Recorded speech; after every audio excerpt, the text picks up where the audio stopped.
안녕하세요. 30대 후반의 남자입니다. 남들에게 이런 이야기를 하게 될지 몰랐는데 친구들한테 하도 시달려서 한번 이렇게라도 사연을 보내서 여러분들에게 물어보고 싶네요. 먼저 제 사정부터 말씀드리자면 전 어릴 적부터 가난한 집안에서 살았습니다. 진짜 김치만으로 밥 먹어본 적 있으신가요? 엄청 서러웠습니다. 제가 초등학교, 중학교에 다닐 때만 해도 급식이라는 게 아직은 크게 보급화되어 있지 않았고 고등학교에 진학해서야 급식이 나왔습니다. 그 전까지는 도시락을 싸서 다녔는데 정말 너무 창피했어요. 친구들조차 점심때면 저랑 같이 밥 먹는 걸 꺼려하고 싫어했으니까요. 고등학생이 되어서 급식비를 지원받으면서 겨우 먹었지만 그래도 그때는 행복했습니다. 적어도 도시락 가지고 차별받지는 않았으니까요. 또한 집에서 먹는 밥보다도 맛있었으니까요. 그렇게 힘든 학창시절을 보내고 고등학교를 졸업하고 나서도 저희 집안 사정은 크게 나아지지 않았습니다. 제가 대학교 가기도 버거웠고 그래서 애초에 대학 들어가는 기대조차도 한 적이 없어요. 그런 환경이었지만 나름 열심히 살았습니다. 저희 부모님도 가난했지만 가족에 대한 사랑만큼은 정말 많으신 분들이었죠. 아버지도 가난한 집구석에서 자라 시장을 여기저기 떠돌며 장사를 하셨지만 순박한 성격 때문에 사기도 몇 번이나 당하시고 돈은 많이 못 버셨지만은 저희 가족 나름 그래도 행복했습니다. 여동생과 저도 20살 때부터 직장 생활을 하며 살았고 여동생은 회사 격리로 저는 영업직 일을 했어요. 그렇게 저희는 많진 않지만 회사에서 월급 받아 모은 돈을 집에다 가져다 드려도 부모께서는 한사코 돈을 받으시지 않으셨고 오히려 돈을 거절하시며 말씀하셨는데 그동안 너희들 키우면서 못 먹이고 잘 살게 못 해줬는데 이런 돈 절대 못 받는다. 그냥 너네들 나중에 결혼할 자금이라도 모아라. 라며 10원짜리 하나 받지 않으셨어요. 오히려 저에게 술 한잔 사주시며 그동안 엄마 아빠 원망이 얼마나 많았겠냐며 아빠가 모자라고 미안하다고 눈물을 보이던 아버지를 보며 마음 많이 아팠어요. 그 이후로 없이 살면서 힘들었던 마음 다 털어내고 저희 가족 진짜 열심히 살았습니다.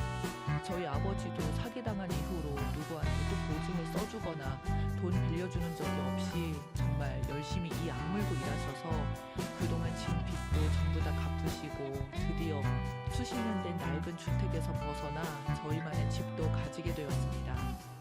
제가 독립해서 지방에 일을 하러 갔습니다. 서울에서만 살다가 지방에 내려가니까 저도 너무 외롭고 힘들더라고요. 항상 가족이랑 같이 살다가 혼자 살아서 그런지 지방 생활 4년 정도 지나니 그곳에서 여자를 만나게 되었습니다. 그게 바로 제 아내입니다. 아내는 디자인을 전공하였고 그림 그리는 걸 참 좋아하는 여자였어요. 웹디자이너로 회사에 들어온 아내는 누구에게나 상냥한 여자였었죠. 회사에 다니는 남자들 중에 아내를 마음에 둔 사람들이 은근 꽤 있었습니다. 저도 역시 마음이 너무나 갔었고 항상 이 핑계 저 핑계를 대며 그녀의 곁을 계속 맴돌다가 사귀게 되었습니다. 사귀게 되어서는 아내는 항상 한결같았고 점차 알게 된 그녀의 집안 사정은 크게 잘 살지도 않지만 그렇다고 못 살지도 않은 집안이었고 아내가 첫째이고 밑으로는 남동생이 하나 있다고 하더군요. 둘 다 지방대학을 나와서 아내는 취직을 하여 이렇게 회사를 다니고 있고 남동생은 대학교 졸업반이라고 말을 했습니다. 부모님 중에 아버님께서는 회사 직원 3명을 두고 있는 조그만 회사를 운영하고 계셨고 어머니는 가정주부로 집에서 쉰다고 했었죠. 저는 사실 고등학교밖에 안 나왔다고 대학 문턱조차도 가보지 못해서 배운 거라고는 그저 이 악물고 열심히 돈 버는 것 뿐이었다는 말에 아내는 웃으며 대학이 뭐가 그리 중요하냐며 대학교 나와도 이상한 사람들이 많고 그리고 지방 출신의 대학은 서울 가서는 솔직히 대학 취급도 못 받는 현실 아니냐며 저에게 그런 걸로 자기랑 선을 긋지 말라며 저의 자격지심을 없애는 말들을 하더군요. 아내는 마지답게 배려심도 많고 착했습니다. 그렇게 제가 이런 여자를 만날 수 있었는지 하늘에 감사했고 저는 참 복받았다고 생각했었죠. 제 조그만 원룸에 놀러 올 때도 항상 저를 다루며 청소도 하고 반찬도 집에서 만들어서 가져다 주며 저를 챙겨줬습니다. 그렇게 1년 이상 연애를 하자 저는 아내에게 날 잡고 진지하게 먼저 결혼하자고 이야기를 꺼냈고 아내도 흔쾌히 허락을 하여서 아내 부모님께 인사를 드리러 처음 갔었습니다.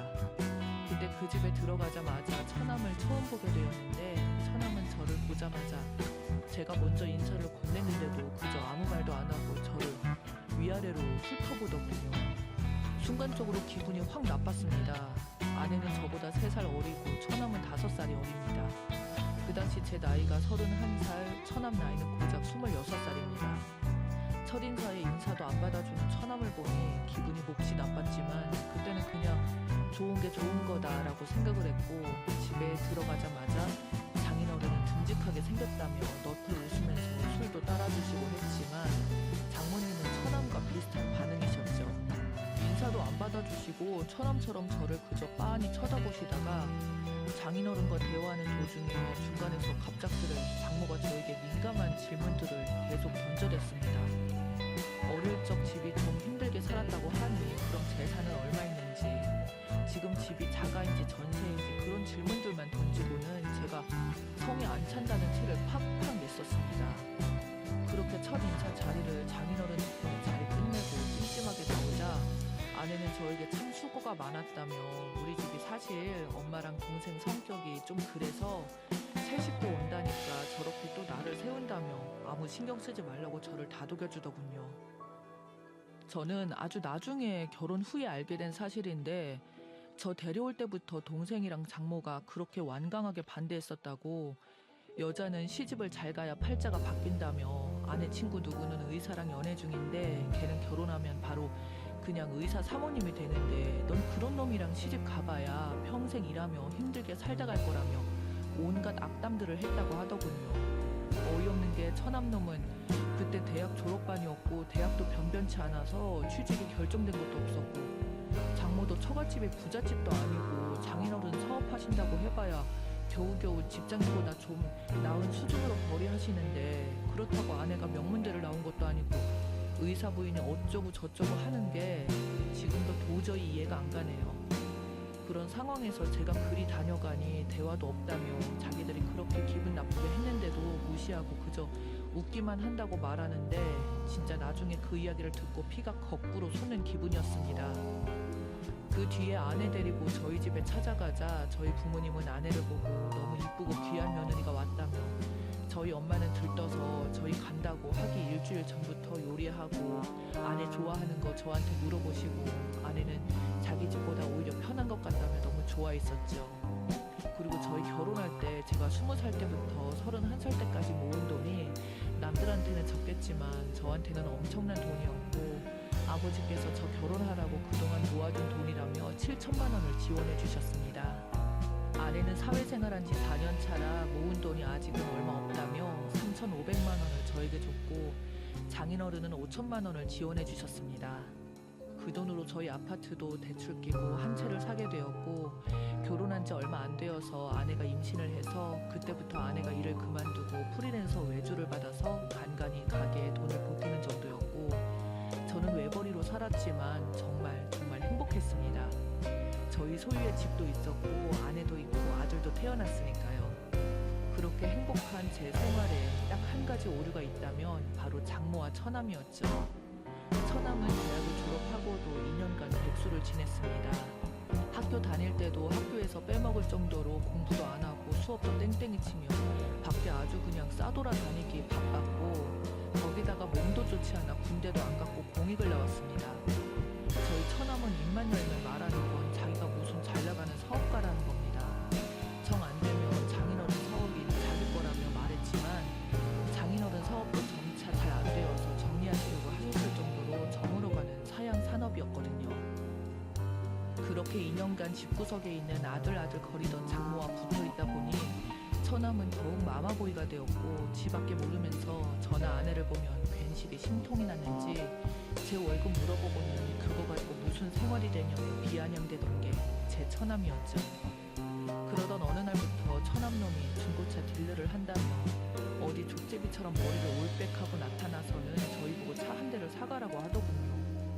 그때 솔직히 진짜 차를 사기 싫었지만 아내가 우리도 나중에 아들 때문에 차도 어차피 한 대 사야 되고 우리 신혼집 한 거 벌써 반이나 올랐지 않았냐며 그러니 내 동생 좀 도와주는 게 어떻겠냐며 간절히 말하는 아내에게 못 이기고 처남에게 차를 샀습니다. 그런데 이 자식이 저희한테 사기를 쳤더라고요. 처남한테 사게 된 차를 알고 보니 1년 탄 차에 사고 경력도 없다고 말했는데 알고 보니 침수된 차량에 수리 경력도 모두 유도가 되어 있었고 산지 일주일도 안 되어서 길 가다가 퍼지길래 카센터에서 수리받아 보고 알게 되었습니다. 저는 처남에게 소리 지르고 따졌지만 자기는 진짜 잘 모른다며 그냥 물건 좋은 거 있다고 해서 판 거라고 하더군요. 자기가 알았으면 진작에 그렇게 팔았겠냐고 이런 건 사실상 환불도 안 된다고 했지만 저는 이 자식이 고의로 알고도 판 거라고 확신하거든요. 장모까지 전화가 와서 왜 자기 아들한테 그딴 식으로 몰아붙이냐며 자기 아들이 모르고 팔았겠지 알고 그랬겠냐며 가족끼리 꼭 그래야겠냐고 온갖 소리를 지르며 성질을 내더군요. 정말 욕까지 퍼붓고 싶었지만 결국 그 일은 문제 삼지 않기로 하고 아내에게 평생 2번 다시 처남에게 도움이나 부모님 관련해서 어떤 일도 하고 싶지 않다고 말했습니다. 근데 사기 한 번 치면 2번, 3번 미치겠습니다. 어느 날 집에 갔더니 장모가 집에 와 있는 겁니다. 아내는 민감한 표정으로 저를 쳐다보고 있었고요. 장모는 저를 보자마자 절박한 표정으로 다가오더니 돈 좀 달라고 하더군요. 그게 무슨 소리냐니까 저도 먹고 4억만 달라고 합니다. 제가 그런 돈이 어디 있냐니까 지금 살고 있는 집 팔고 뭐 팔고 하면 되지 않냐며 말하길래 저는 그런 돈이 없어요. 그리고 제가 미쳤습니까? 왜 잘 살고 있는 집을 팔아서 그 돈을 대줍니까? 우리 가족은 그럼 어디 가서 사는데요? 장모님 상식적으로 그게 말이 된다고 생각하세요? 라고 말을 했어요. 그럼 돈은 필요 없으니 경찰서에 좀 같이 가서 대신 제가 시킨 거라고 말해달라고 하더군요. 이건 또 무슨 개소리인가 싶었습니다. 그제서야 장모가 자초지종을 설명하는데 결국 개망명이처럼 천원 새끼가 어디 가서 사기치다 걸린 거였습니다. 저희처럼 차량 고장난 거 팔고 내주려고요. 계약금은 다 빼돌린 거에 회사 공금 상병이 아주 그냥 대단한 사이트거든요. 그거 합의하자고 해봐야 어차피 사기죄는 형사소송과는 별개입니다.